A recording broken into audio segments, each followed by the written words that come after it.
तो जाहिर साहब ये ग्रीन पार्टी का जो इस वक्त रोल है वो कितना इंपॉर्टेंट रोल प्ले कर सकती है, क्योंकि एक तारीख है अमेरिकन इलेक्शंस की, 2 पार्टी इलेक्शन सिस्टम, अभी नई नई पार्टी आई है, अभी शायद बहुत ज़्यादा इसकी कोई सिग्निफिकेंस ना हो, कोई डेंट ये ना डाल सके, लेकिन कुछ वोट तो बहरहाल ये किसी के ख़राब कर सकती है। उसका नुकसान किसको होने जा रहा है इस इलेक्शन में? देखें, बहुत इंटरेस्टिंग चीज़ है। अगर जैसे कि आपने ये स्विंग स्टेट्स की बात की, अगर आप ट्रंप और हेनरी के इलेक्शन को देखें तो उस दफ़ा अगर आप देखें तो वहाँ 44 इलेक्टोरल वोट सिर्फ आपके मिशिगन, पेंसिल्वेनिया और विस्कॉन्सिन के थे।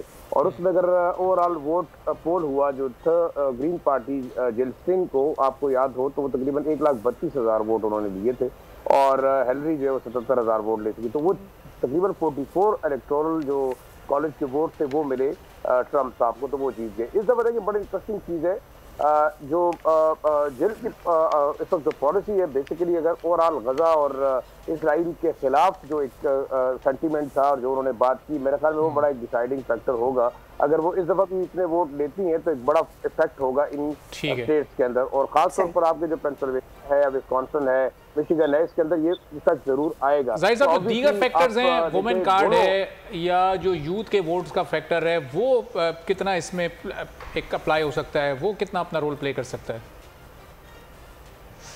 देखिए, अगर आप जैसे कि मनोहर साहब ने कहा कि जो अर्ली इलेक्टोरल जो वोटिंग हुई है उसके अंदर 11% तकरीबन यंगस्टर्स ने वोट डाले, और वो उसकी बड़ी वजह ये है कि गजा वार के बाद जाहिर बात है जो ह्यूमैनिटेरियन क्राइसिस हुआ, जो जेनोसाइड हुआ ज़ायनिस्ट स्टेट्स के अंदर, जो ज़ायनिस्ट लॉबी ने किया कत्लेआम मुसलमान बच्चों का, तो उसके बाद था जाहिर बात है अगर वो वोट पड़ता है तो फिर तो फर्क पड़ेगा। लेकिन ओवरऑल देखिए, मेरे ख्याल में जो अमेरिकन इसराइल जो कमेटी है वो बड़ा इफेक्ट करती है ओवरऑल सिचुएशन के उधर। ट्रंप को या कैमला हैरिस की जो पॉलिसी है वो टुवर्ड्स इसराइल इतनी ज्यादा मुख्तलिफ नहीं है, जरा सा थोड़ी माइल्ड होगी, दूसरों की जो है वो जरा हार्ड होगी। लेकिन मेरे ख्याल में इस वक्त अगर वोट पड़ेगा जो एंटी गजा सेंटीमेंट्स के ऊपर, तो वो मेरे ख्याल में बड़ा इंपॉर्टेंट फैक्टर है। और स्विंग स्टेट्स के अंदर अगर ये यंग वोटर वोट डालता है और वो अगर ग्रीन पार्टी को जाता है तो वो ऑब्वियसली इफेक्ट करेगा जो कैमला हैरिस है, और वो एज करेगा ट्रंप को। तो मेरे ख्याल में अगर इस पर जो ग्राउंड रियलिटी,